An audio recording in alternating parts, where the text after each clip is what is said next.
O senador Flávio Bolsonaro desmentiu nesta segunda-feira o próprio irmão, Eduardo Bolsonaro, de que uma comitiva do governo Trump estaria no Brasil para tratar de sanções ao ministro Alexandre de Moraes, por supostas violações dos direitos humanos. Presidente da Comissão de Segurança Pública da Câmara e eu, na qualidade de presidente da Comissão de Segurança Pública do Senado, havia pedido já há alguns dias uma reunião via embaixada americana aqui no Brasil, com alguma autoridade do governo americano que a gente pudesse tratar dessa pauta de segurança pública.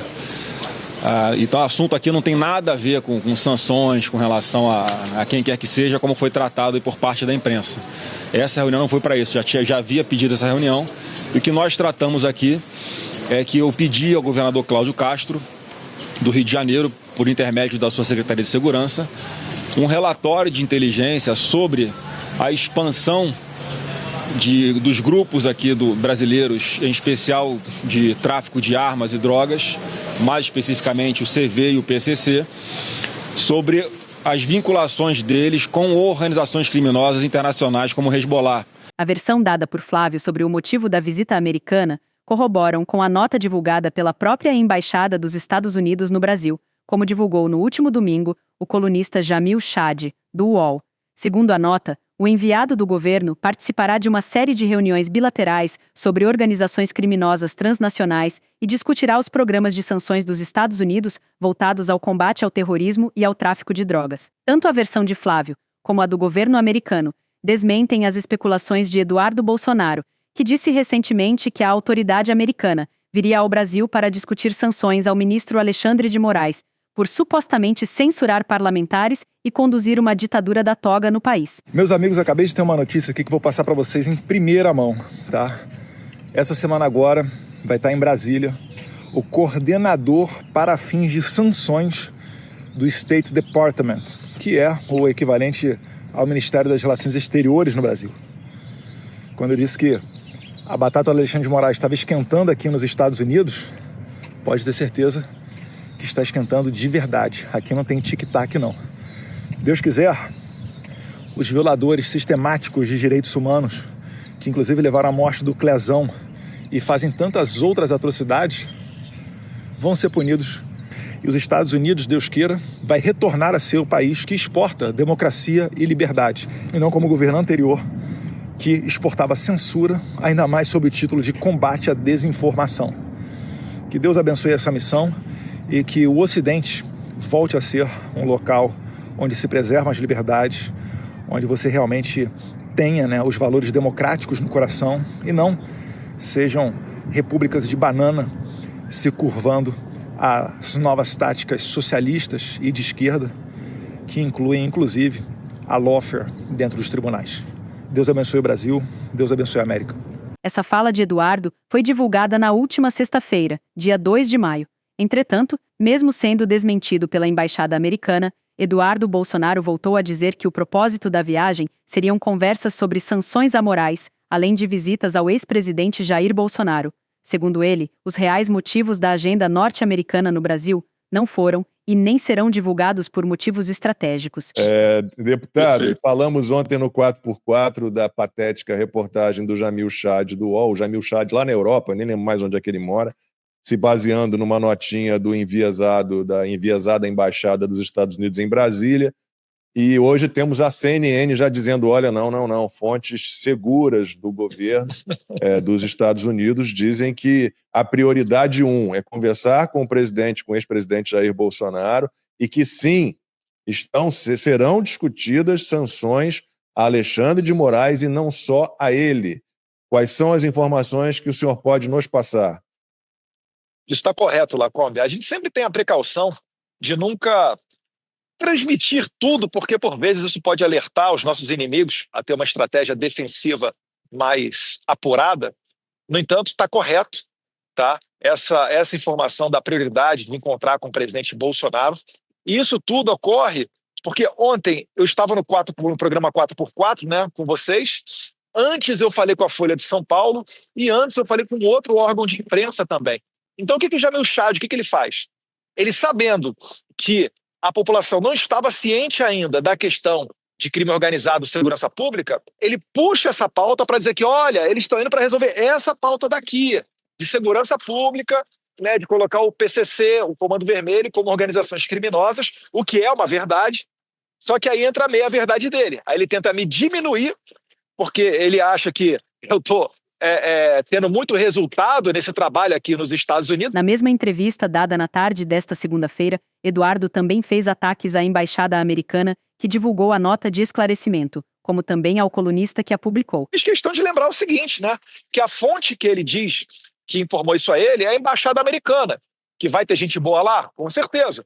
Mas também, ali, a maioria é o pessoal remanescente ainda do governo Biden. O Trump ainda não indicou o seu embaixador para representar a nova administração Trump e americana para o Brasil. Então, o Jamil Chad, ele, na verdade, ele está enfiando os pés pelas mãos, e eu gosto muito disso, sendo bem sincero. Por quê? Porque depois, quando a verdade vem à tona e ele não tem como confrontar mais a realidade, ele acaba perdendo o crédito dele e eu saio dessa disputa maior ainda. Além disso, o ex-deputado usou o espaço para especular de que existe uma ligação entre o crime organizado no Brasil e o presidente Lula. E, por fim, voltou a afirmar que o emissário americano vai visitar seu pai, o ex-presidente Jair Bolsonaro. O México já é muito profundo, né, essa relação de políticos com o narcotráfico. E o Brasil também cada vez mais se mostra ao mundo como tendo essa relação. Basta a gente lembrar da festa que foi nos presídios quando da eleição do Lula, né? Porque eles sabem que Lula vai botar à frente o desarmamento do cidadão de bem, não do bandido. A gente sabe que os seus ministros da Justiça, como Flávio Dino, entram no Complexo do Alemão e você não consegue imaginar como é que uma autoridade desse nível entra no Complexo do Alemão sem trocar um tiro. É claro e notório que está ocorrendo uma conivência. E o recado do Bukele teve endereço certo, sim, né? O Bukele não vai buscar conflito com ninguém, não é o estilo dele, mas para bom entendedor, pingo é aí. Ele no passado tinha falado nominalmente do Brasil e agora está cada vez mais deixando mais claro o seu recado.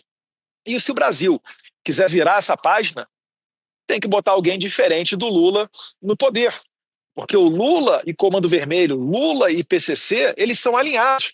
Quem é que não se lembra daquele áudio que vazou em 2019? A condição dele de saúde hoje já é muito melhor, né? Quando ele saiu da UTI, tirou aquele tubo, aí ontem já foi para casa, então tá bem. Acabou de postar uma foto cortando o cabelo, né? Um barbeiro foi lá na casa dele para dar um trato na juba. Então, do ponto de vista de saúde, ele tá bem. É claro que ainda demora um pouquinho a ter 100% da capacidade de retornar às suas funções normais, né, de ir lá no Brasil 21, dar expediente no PL, etc. Mas ele está indo muito bem. Os médicos elogiaram muito o estado de saúde dele e sempre ressaltam, né, que por ele não beber, não fumar, não ser diabético, não ser obeso, isso tudo também reduz muito os riscos da cirurgia e melhoram na parte da recuperação. Então, essa notícia aí, o doutor Cláudio, junto com o Leandro Chenique, o doutor Marcelo Oliveira, deram super positiva. Podem ficar tranquilos, né? Obrigado a todos vocês que estão orando. E em algum momento é previsto esse encontro. A comitiva americana vai estar em Brasília segunda e terça-feira. Depois o David Gamble deve retornar para os Estados Unidos. E uma parte da comitiva provavelmente segue no Brasil, para Rio de Janeiro e São Paulo. E em algum momento eles devem se encontrar, né? Não sou eu que dito a agenda da comitiva.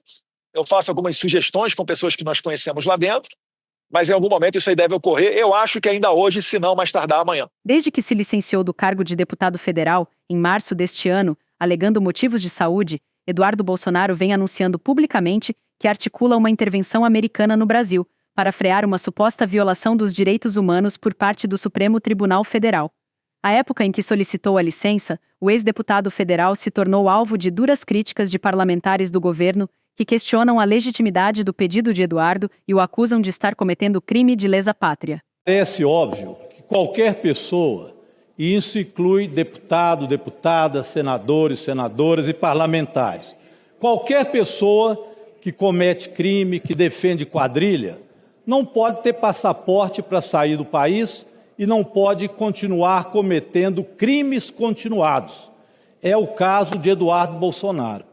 Esse tem usado o mandato parlamentar para, junto à extrema-direita nos Estados Unidos e junto ao governo Trump, fazer ataques ao judiciário brasileiro, especialmente ao ministro Alexandre de Moraes, a quem ele disse que vai punir, custe o que custar. Fez, inclusive, uma ameaça. O mesmo Eduardo Bolsonaro que disse que ia fechar o Supremo com um cabo e 2 soldados. Também ele tem defendido ações e retaliações dos Estados Unidos contra o Brasil. Eduardo Bolsonaro, Jair Bolsonaro, essa base bolsonarista golpista, sob um manto de falso patriotismo, estão abertamente pedindo intervenção externa, principalmente dos Estados Unidos do Brasil. E o próprio Jair Bolsonaro disse que não tem solução aqui dentro, a solução tem que vir de fora. E ele espera que o exército dos Estados Unidos venha aqui matar brasileiros para poder se apossar do poder no Brasil. Falso patriota. Mas Eduardo Bolsonaro cometeu pelo menos 3 crimes. Um deles de falta de decoro. E a Gleisi Hoffmann, então presidenta do PT, já entrou com ação no Conselho de Ética. O segundo crime, vocês que gostam de falar de punir bandido, é o artigo 359 do Código Penal, que dá pena de 4 a 8 anos de prisão. Crime contra o interesse nacional. E o segundo, embaraçar as investigações em curso. É a Lei 12.850 de 2013, assinada pelo próprio Jair Bolsonaro. Pena de 3 a 8 anos. Eduardo Bolsonaro quer constranger a justiça. E ele não irá conseguir, porque o prazo para a PGR se posicionar sobre a defesa de Bolsonaro e outros encerra nessa sexta-feira. A partir daí, o Supremo, aceitada a denúncia, ele vai julgar se Bolsonaro se transforma em réu ou não. Transformado em réu, ele vai ser preso, porque a pena que a CPMI fez o cálculo, deputada Jandira, foi de 28 anos de cadeia naquela conta que nós fizemos em relação aos crimes cometidos por Bolsonaro, fora roubo de joias. Ou ele vai preso ou vai fugir. Sobre a fuga, falo daqui a instante, porque tornozeleira resolve esse... Senhor presidente, eu tinha pedido 1 minuto exatamente para alertar o parlamento brasileiro do que está acontecendo. Não podem parlamentares brasileiros irem para o exterior pedir intervenção no Brasil. Isso é a continuidade de um golpe que já foi rejeitado pela sociedade, está em apuração e investigação do Supremo Tribunal Federal, que, para além de agredir as instituições, os seus ministros, como o ministro Alexandre de Moraes, ele simplesmente pede, ele dá um passo a passo num vídeo de como intervir no Brasil. Isso é grave, isso é crime, e são vários crimes cometidos, e o parlamento precisa apurar e tomar providências, como também a PGR, que já foi representada por duas iniciativas. Portanto, eu peço ao presidente da Câmara que se atente para esse fato, que assuma a responsabilidade de tomar providência sobre isso. Até porque o deputado Eduardo Bolsonaro, de quem eu falo nesse momento, ainda quer presidir a Comissão de Relações Exteriores.